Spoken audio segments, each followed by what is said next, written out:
سلام، خیلی خوش اومدین به جلسه دوم ویدیوهای پرایس اکشن. واسه اون دسته عزیزانی که نمیدونن چی کار داریم میکنیم، بار اول ویدیو رو دارن میبینن، بگم که ما قراره یه پلیلیست درست بکنیم توی این چنل، یه سری ویدیوها بذاریم که شما پرایس اکشن رو خیلی ساده، یعنی در حد مهد کودک، اما خیلی قوی و کاربردی یاد بگیرید، جوری که واقعا عملی باشه، یعنی واقعا بتونیم استفاده کنیم، کاربردی باشه، به درد بخوره. من 5-6 ساله دارم تو این بازار کار میکنم. تمام سبکا، شما هر سبکی که اسم ببری رو من رفتم یاد گرفتم، در حد تسلط کامل، نه فقط مبتدی. دورامو زدم یه جورایی و تهش به این رسیدم، به اینی که الان دارم توی این سری ویدیوها به شما درس میدم. شما به جز این چیز دیگه ای توی مبحث تحلیل تکنیکال لازم نداری، هر چیز دیگه ای غیر از این فقط اطلاعات اضافه است، صرفا مفید نیست این که شما بیشتر بلد باشی. پس اگر اولین ویدیویی دارید میبینید، میتونید برید تو کانال. اگر دوست داشتید، اگر فکر میکنید به دردتون میخوره، این ویدیو دومه. ما قبل از این یه ویدیو دیگه هم گذاشتیم که جلسه اولمون هست و از صفر اونجا شروع کردیم اومدیم جلو. اول اونو ببینید، بعد این یکی رو ببینید، همینطوری به ترتیب ویدیوها رو ادامه بدید. دیگه صحبت نکنم، بریم ببینیم جلسه باید چیکار بکنیم. یه خلاصه کلی آوردم از جلسه قبلی، چیزی که یاد گرفتیم. ما جلسه قبل یاد گرفتیم که روند چیه، چرا باید روند رو بشناسیم و اینکه چطوری روند رو تشخیصش بدیم. حالا برای اینکه مرور بشه، این بغل آوردم براتون ساختار قالب بازار در هر چارت و هر مارکتی رو بشونیم روند، یعنی اون ساختاری که قالب به بازار توی هر چارتی، توی هر مارکتی، توی هر تایم فریم فرقی نداره. چرا باید روند رو بشناسیم؟ چون بازار با زبون روند به ما میگه که به کدوم سمت تمایل بیشتری داره. چطوری روند رو تشخیص بدیم؟ با استفاده از مؤلفه ها یا ویژگی های روند صعودی نزولی که چیا بودن؟ هایر های هایر لو یا لوور لو لوور های، یعنی سقف‌ها و کف‌های بالاتر یا سقف‌ها و کف‌های پایین‌تر. این خلاصه چیزی بود که تو جلسه قبلی یاد گرفتیم. اما بعدش چی؟ ببینید، ما این جلسه قراره راجع به اجزای روند صحبت کنیم که روند چه جزئهایی داره. قبلش بریم یه مثال براتون بزنم که شاید درکشو راحت‌تر بکنه، آسان‌تر بکنه. ببین، فرض کنید شما میخواد برید مهمونی خونه فامیلتون و اونا توی یه آپارتمان زندگی میکنن که اون آپارتمان آسانسور نداره و خونه فامیلتون هم طبقه پنجم ششم مثلا، و شما مجبورید از پله برید بالا. حالا یه خورده اگه شما سنتون بالاتر باشه یا مثلا خدای نکرده بیماری چیزی داشته باشید، اون مسیر از طبقه اول تا طبقه پنجم ششمی که خونه فامیلتون هست رو نمیتونید یه سره برید بالا. یه جایی میرسید نفستون میگیره، کم میارید، خسته میشید، باید استراحت کنید، بعد دوباره حرکت کنید، نفستون رو تازه کنید، دوباره حرکت کنید. درسته؟ مثلا تا دقیقه دوم میری، وای میسی، استراحت میکنی و دوباره ادامه میدی. دوباره یه جایی میرسی، خسته میشی، استراحت میکنی، دوباره ادامه میدی. مارکت هم، بازارم دقیقاً، چارت هم دقیقاً به همین شکله. خب فرض کنید مثلا قیمت میخواد از 20,000 تومان خودشو به 50,000 تومان برسونه. خب این به صورت یک خط صاف نمیره 50,000 تومان رو ببینه. یه جایی میرسه، خسته میشه، استراحت لازم داره که این میشه اینجا. ببینید قیمت از اینجا حرکت کرده، به اینجا رسیده، خسته شده، یه استراحتی کرده و دوباره ادامه مسیرش رو رفته. دوباره به اینجا رسیده، خسته شده، استراحت کرده، استراحتش که تموم شد دوباره مسیرش رو ادامه داده به سمت اون هدفی که داره میره. توی آپارتمانی که گفتین، هدف شما رسیدن به اون طبقه پنجم ششم است. چارت هدفش رسیدن به یه قیمت مشخصه، مثلا 20,000 تومانه، میخواد بشه 50,000 تومان. نزولیش هم به همین شکله. قیمت از 10,000 تومان میخواد خودش رو به 1,500 تومان برسونه. یه سره نمیاد به سمت 1,500 تومان، میاد پایین، به یه جایی میرسه، خسته میشه، یه استراحت میکنه. دوباره میاد پایین، به یه جایی میرسه، خسته میشه، استراحت میکنه و بعد مسیرش رو همچنان ادامه میده. استراحتاش موقته، یه استراحتی میکنه که مسیرش رو ادامه بده. استراحت نمیکنه که بخواد برگرده. شما نمیری تو طبقه سوم بعد بگی خسته شدم بعد اونو برگردی، که استراحت میکنی، ادامهشو میری. دقیقا مثل مارکت. فرقی هم نمیکنه این چیزی که گفتم، فرقی هم نمیکنه که روند ما صعودی باشه یا نزولی. شما به هر جهتی دارید میرید، یه جایی میرسی که خسته میشی، باید استراحت کنی و بعد ادامهش بدی مسیرتو. حالا ما گفتیم که این روندی که جلسه قبل یاد گرفتیم یه سری اجزا داره دیگه، درسته؟ فرقی هم نمیکنه صعودی باشه یا نزولی باشه. اون اجزا چیا هستن؟ این دوتایی که براتون آوردم، ایمپالس و دومی اصلاح یا کارکشن. توی هر روندی صعودی نزولی فرقی نمیکنه. یکیش ایمپالسه، اسمش ایمپالسه، بهش میگیم ایمپالس. یکی دیگهش اصلاح یا کارکشن، بهش میگیم اصلاح، یعنی همون استراحتیه که گفتم. حالا ایمپالس چی هست؟ ببینید، ایمپالس حرکت در جهت رونده، یعنی فرقی نمیکنه روندم چیه، اون حرکتی که در جهت رونده رو من اسمشو ایمپالس میذارم. اینجا مثال آوردم، اگر صعودی باشه یعنی بازار به سمت بالا داره میره، حرکت‌های به سمت بالا رو میگیم ایمپالس، چون در جهت رونده. اگر نزولی باشه حرکت‌های به سمت پایین رو میگیم ایمپالس. چرا؟ چون جهت بازار به سمت پایینه، نزولیه، و اون حرکت‌های به سمت پایینش میشن ایمپالس که اینجا شماتیک هم براتون آوردم. ببینید این یک روند صعودیه. چرا؟ چون کف‌ها بالاتر، سقف‌ها بالاتر، درسته؟ حالا اینکه روند صعودیه، حرکت‌هایی که داره به این شکله، یه سری حرکتاش به سمت بالاست، مثل این، مثل این و مثل این. اینا به سمت بالاست. یه سری حرکتاش به سمت پایینه که گفتیم استراحت است، مثل این یکی و این یکی. درسته؟ حالا اینکه صعودیه، حرکتای در جهت روندش یعنی حرکتای به سمت بالاش میشن ایمپالس. اینایی که با باکس بنفش مشخص کردم. ایمپالس، اصلاح، ایمپالس، اصلاح، ایمپالس و همینطور ادامه داره. درسته؟ نزولیش هم به همین شکله. حرکت‌های به سمت پایین ایمپالسه، یعنی اینی که یک روند نزولی هستش، این حرکت‌هایی که به سمت پایین میاد ایمپالسه. دوباره اینجا به سمت پایین اومده ایمپالسه. دوباره اینجا به سمت پایین اومده ایمپالسه. پس این توضیح کلی ایمپالسه. ایمپالس چیه؟ حرکت در جهت روند. روند هر چی که باشه، اون حرکتی که در جهت اون رونده هست اسمش ایمپالسه. اصلاح چی؟ حرکتی که برخلاف جهت رونده. اون ایمپالسه در جهت روند بود، اصلاح خلافشه. یعنی چی؟ یعنی اگر صعودی باشه روندم، حرکت‌های به سمت پایین رو بهش میگیم اصلاح یا کارکشن. حرکت‌های به سمت پایین. چرا؟ چون صعودیه، گفتیم و برخلافش باید باشه تا بهش بگیم اصلاح یا کارکشن. یعنی من اگه اینجا مثالشو بیارم، این یک روند صعودیه. یک سری حرکت‌ها به سمت پایین هستن، برخلاف اون روند صعودی هن. ببینید این حرکت از اینجا تا این بالا در جهت رونده، پس بهش میگیم چی؟ ایمپالس. اما اینی که در جهت خلاف رونده بهش میگیم کارکشن یا اصلاح، مثل این و مثل این.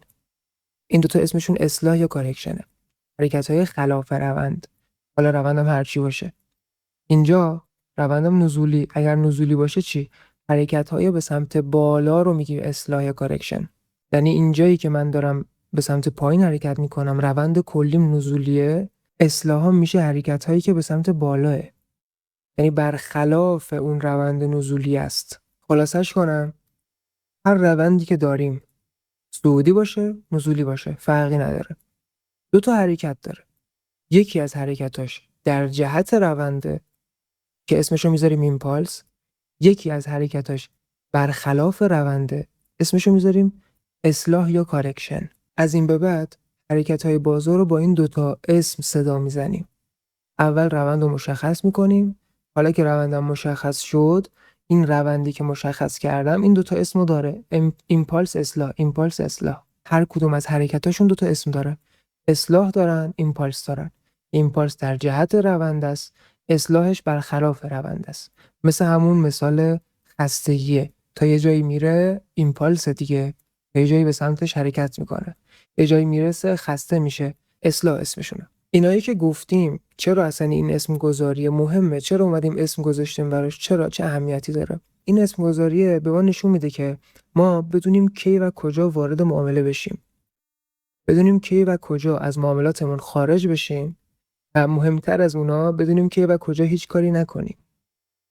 ببینید ما همیشه اینطوری فکر میکنیم که اگر کارتو باز کردم الان باید یه کاری بکنم، الان باید دنبال بای باشم، دنبال خرید باشم، یا دنبال سل یا فروش باشم. ولی بعداً به این نتیجه میرسید که اونایی که بیشترین پولا رو در میارن اکثر اون پولی که در آوردن عملاً از هیچ کاری نکردن بوده. بعضی وقتا هیچ کاری نکردن سود بیشتری به ما میده.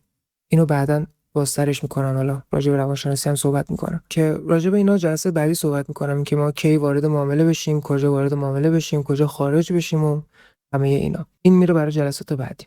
بذار بریم رو چارت. اونجا من بهتون بگم که روی چارت اینا به چه شکلی ظاهر میشن. ببینید الان یه چارته خب و من اینو باز کردم، چارتو باز کردم، یه همچین چیزی دارم میبینم. چی کار بکنم؟ از 0 به 0 از جلسه یکی که توضیح دادم تا الان چی کار بکنم؟ تو این جلسه یک اومدم گفتم من اولین کاری که میکنم اینه که تشخیص میدم روندم چیه. الان چه روندی دارم میبینم؟ یعنی من باید بیام کف‌ها و سقف‌هام رو مشخص کنم، بعد بگم این کف‌ها به نسبت همدیگه بالاتره یا پایین‌تره. اگر این کف‌ها و سقف‌ها به نسبت قبلی‌هاشون بالاتر بود، میگیم این روند صعودیه. اگر کف‌ها و سقف‌ها پایین و پایین‌تر اومدن، میگیم روندمون نزولیه. حالا اینجا چی؟ من میام با یه ابزاری، میشه با این باکس مشخص کرد اینطوری، میشه با نمیدونم این مشخص کرد، با هر چی که دوست دارید میتونید مشخص کنید. من میام با این باکس میکشم. خب بیاد فرض کنید از اینجا به قبل بازار رو نداریم و از اینجا به بعدش میخوایم با هم دیگه روندش رو مشخص کنیم. یه خطم میکشم که مشخص بشه. از اینجا به بعد رو میخوایم روند تشخیص بدیم. اولین کاری که میکنم اینه که میام کف ها رو مشخص میکنم. ببین اولین کفی که دارم اینه، پس میام یه باکس میکشم اینجوری. دومین کفی که دارم میبینم اینه. ببینید بازار از اینجا اومده بالا به اینجا رسیده، بعد اومده پایین اینجا رسیده. این کفی که شکل داده اینجاست. کف بعدی که دارم میبینم اینجاست. حالا اینو کاملتر توضیح میدم، میتونید اینو بگیرید، بعد دوباره اینم بعدیش باشه، یا میتونید جفتش یکی کنید چون توی یک سطحه. اینا رو جلوتر باز میگم. بعدی اینجاست. الان فقط دارم کف هام رو مشخص میکنم. بعدی اینجاست، بعدی اینجاست و آخریش هم اینجاست. فرض کنید تا اینجای بازار رو کار داریم. ما از اینجا به بعد چارت رو کار نداریم. از اینجا تا اینجا ببینید این کف رو دارم، این کف رو دارم، بعد این یکی رو دارم، بعد این یکی رو دارم و همینجوری تا آخر. میام اینا رو به نسبت قبلیشون مقایسه میکنم. خب ببینید این کف دوم از کف قبلش که اینجاست چیه؟ بالاتر. کف بعدی اینه، از قبلش که اینجاست چیه؟ بالاتر. بعدی چی؟ بعدی اینه، از قبلیش که اینجاست بالاتره. به اینجا مثلا من میگم بالاتره، خیلی میان ریز میشن که نه نگاه کن این شاید یه خورده مثلا پایینتره، شاید یه خورده اینا بالاتر نیستن، یه جان فلان. مهم نیست. ببینید تا زمانی که این پایینتر نیومده اوکیه. تا وقتی که پایینتر نیومده واقعا اوکیه. مساوی باشه یا بالاتر باشه اوکیه، فرقی نداره. ولی اینکه پایینتر نیاد مهمه. کف‌های ما نباید پایینتر توی روند صعودی، کف‌های ما نباید پایینتر بیاد. مساوی باشه یا بالاتر باشه جفتش اوکیه. کف بعدی اینه، از قبلی چیه؟ بالاتره. بعدی اینه، از قبلی چیه؟ بالاتره. بعدی چی؟ یا اینجا مثلا میتونیم بگیم اینا مساویان. اون روند صعودی منو خراب نمیکنه، چون گفتیم پایینتر نباید باشه، مساوی و بالاتر اوکیه. بعدی اینه، از قبلی چی؟ بالاتره. و آخری هم اینه، از قبلی چیه؟ بالاتر. الان من کف هایی که دارم به نسبت قبلی هاشون چیه؟ بالاتره. کف بالاتر رو به اصطلاح یا به اختصار چی میگفتیم؟ هایر لو. بذار من با حروف بزرگ بنویسم. هایر لو. درسته؟ پس من اینو میام اینجا میذارم. الان کف های من بالاتره. میام سقف ها رو مشخص میکنم. سقف ها چی؟ ببینید از اینجا به بعد شروع کنم، یه سقف اینجا دارم که رنگش رو عوض بکنم بهتر بشه. آبی میکشم یا بذار سبزش کنم. ببین یه سقف اینجا دارم.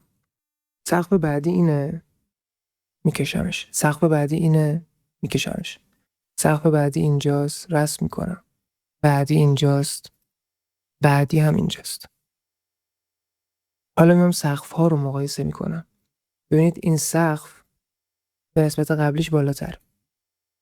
ببینید این سقفی که اینجاست به نسبت قبلیش بالاتره. سقف بعدی که اینجاست به نسبت قبلش بالاتره. سقف بعدی که اینجاست به نسبت قبلش بالاتره. و همینطور تا آخر. هر سقفی به نسبت قبلیش بالاتر شکل گرفته. سقف‌های بالاتر رو چی میگفتیم؟ میگفتیم هایر های، یعنی سقف بالاتر. این دوتا مؤلفه یعنی HL و HH مؤلفه هایی که ما توی روند صعودی فقط میبینیم. پس وقتی من این دوتا رو دارم میبینم، یعنی با خیال راحت میتونم بگم روندم صعودیه. حالا نکات این جلسه، من یاد گرفتم که روندم هر چی که بود، که توی این مثال الان صعودیه روندم. هر چی که بود حرکت‌هاش 2 تا اسم داره. یه سری حرکت‌ها داره که در جهت رونده، یه سری حرکت‌ها داره که برخلاف روند. اگه من همه اینا رو پاک بکنم، من میام حرکت‌هاشو مشخص میکنم. ببین روند صعودیه دیگه، اینا حواسمون هست. یه سری حرکت‌ها در جهت صعوده، مثل این. ببینید از اینجا حرکت کرده تا اینجا. در جهت صعوده، به سمت بالاست. یا حرکت بعدی اینه، از اینجا حرکت کرده تا اینجا اومده بالا. در جهت بالاه، به سمت صعوده. حرکت بعدی اینه، از اینجا حرکت کرده تا اینجا. بعدی همینطور، از اینجا حرکت کرده تا اینجا. دوباره بعدی هم همینطور. این از اینجا تا حرکت کرده تا اینجا. تمام اینایی که دارم مشخص میکنم حرکت‌های در جهت صعود هستند، یعنی حرکت‌هایی که دارن به سمت بالا میرن. از اون طرف ما یه سری حرکت‌ها داریم که به سمت پایینن، برخلاف روند کلی من که صعودیه دارن حرکت میکنن، که اینجا با قرمز مشخص میکنم، مثل اینجا، مثل اینجا، مثل اینجا، مثل اینجا و اینجا و در آخرم. ببینید گفتیم هر روندی 2 تا جزء داره، 2 تا حرکت داره. الان هم داریم فقط 2 تا رنگ میبینیم. یه رنگ سبز میبینیم که حرکت‌هایی که داره به سمت بالا میره، یه رنگ قرمز میبینیم که حرکت‌هایی که داره به سمت پایین میاد. حالا طبق توضیحاتی که دادیم گفتیم این 2 تا حرکت‌ها اسم دارن دیگه. یکیش بهش میگیم ایمپالس، یکیش میگیم کارکشن یا اصلاح. گفتیم ایمپالس اونیه که در جهت رونده، کارکشن یا اصلاح اونیه که برخلاف رونده. با توضیحاتی که دادم سبزا ایمپالسه یا سبزا کارکشنه، قرمزا چیان؟ ببینید حرکت‌های در جهت روندم چیه؟ صعودیه. حرکتی که در جهتشه یعنی حرکتی که در سمت صعود دیگه، مثل این سبزا دارن میرن بالا دیگه. پس ایمپالس های من میشه رنگای سبز، کارکشن های من میشه رنگ قرمز. پس الان من میتونم تشخیص بدم که این روند صعودیه، بله، و میتونم تشخیص بدم که این روندی که الان صعودیه چطوری اسم گذاری کنم حرکت‌هاش رو. خب کل کاری که شما باید بکنید همینه، یعنی بیاید چارت رو باز بکنید طبق جلسه 1 و جلسه 2 که این جلسه هستش، مثل کاری که من الان کردم رو چارت خودتون برای خودتون رسم بکنید. ببین اگه من بخوام از اینجا تا اینجا رو مشخص کنم، یعنی از اینجا تا اینجا رو هم روندش رو مشخص کنم، هم بیام بگم که ایمپالس ها کدومان، اصلاح ها یا کارکشن ها کدومان. خب اولین کاری که میکنم تشخیص رونده که برای اون باید بیام کف‌ها و سقف‌ها رو مشخص کنم. میام سقف‌هام رو با یه باکس مشخص میکنم. به این یه سقف، این یه سقف، این یک سقف، اینم یک سقف و آخریش هم که اینجاست اینم یک سقف. الان من سقف‌هام رو دارم. میام با هم دیگه مقایسه‌شون میکنم. این سقفی که اینجاست از قبلیش چیه؟ پایین‌تره. اینی که اینجاست چی از قبلی چیه؟ اونم پایین‌تره. بعدی چی؟ اونم پایین‌تره. بعدی چی؟ اونم پایین‌تره. پس الان من چی دارم؟ سقف‌های پایین‌تر که بهش میگیم لوور های. درسته؟ لوور ها یعنی سقف پایین‌تر. میبینم یه کف اینجا دارم. اومده پایین، کف بعدی اینجاست. اومده پایین، کف بعدی اینجاست. و کف آخرم اینجاست. میتونیم این رو هم مشخص کنیم. بگیم اینم یک کفه. از جایی که شروع کردیم. حتی اینم میتونیم بگیریم. ببین اینم میتونیم بگیریم. کف‌ها رو مقایسه میکنم با هم دیگه. این کفی که اینجاست از قبلیش پایین‌تره، این کفه از قبلی پایین‌تره، این از قبلیش پایین‌تره، اینم از قبلیش پایین‌تره، اینم از قبلیش پایین‌تره. همه کف‌ها به نسبت قبلیشون دارن پایین‌تر شکل میگیرن. پس کف‌های پایین‌تر رو هم بهش میگیم لوور لو. الان من یه لوورهای دارم، یه لوور لو دارم. این دوتا رو گفتیم توی روند صعودی نمیبینیم، فقط مال روند نزولیه. پاکشون میکنم. الان فهمیدم کامل روندم نزولیه. مرحله بعدی چیه؟ باید بیام اجزای این روند نزولی رو تشخیص بدم. باید بیام بگم این روند نزولی کجاهاش ایمپالسه، کجاهاش کارکشنه. گفتیم ایمپالس چیه؟ حرکت‌های در جهت روند. پس اگر این نزولیه، حرکت‌های در جهت نزول میشن ایمپالس. مثل این. دوباره حرکت در جهت نزول مثل این حرکت هایی که به سمت پایینه، حرکت هایی که به سمت پایین دارن میان مثل این، و در آخرم مثل این حرکت هایی که داره به سمت پایین میاد. پس این سبز ها برای من ایمپالسه. از اون طرف ما بین این ایمپالس ها من یه سری حرکت ها دارم که به سمت بالا هن. مثل اینجا که با قرمز مشخص میکنم، مثل اینجا. ببین از اینجا قیمت حرکت کرده اومده بالا، مثل اینجا داره به سمت بالا میاد دیگه. یا اینجا ببینید از اینجا اومده تا اینجا بالا، از اینجا اومده تا اینجا. درسته؟ اینایی که داره به سمت بالا میره حرکت‌های خلاف رونده. روند من نزولیه اما این حرکت‌ها صعودی هن. پس برخلاف رونده دیگه. پس بهشون میگیم اصلاح یا کارکشن. همون استراحت کردن است. اینم از این. الان توی روند نزولی حرکت‌هایی که به سمت پایینه ایمپالس، حرکت‌هایی که به سمت بالاست اصلاح یا کارکشن. ایمپالس کارکشن، ایمپالس کارکشن، ایمپالس کارکشن، ایمپالس و همینطور تا آخر. تا اینجا که فکر نکنم چیز خاصی داشته باشه. ساده بود دیگه. کل این جلسه 2 تا مبحث بود. ایمپالس کارکشن. چیز پیچیده هم نداشت. کاری که باید شما بکنید بچه‌ها اینه که از جلسه اول تا این جلسه رو تمرین بکنید. هر چارتی که باز میکنید اول ساختارش رو مشخص کنید، بعد ایمپالس ها و کارکشن ها رو مشخص کنید و اینو تا جایی ادامه بدید که کامل مسلط بشید بدون اینکه بخواید حالا با رنگ و اینا مشخص کنید. با چشم ببینید که این ایمپالس، این کارکشن، این فلان، اون فلان. جلسه بعدی هم به زودی میذارم. مرسی که تا اینجا همراه بودید. خسته نباشید. دمتونم گرم.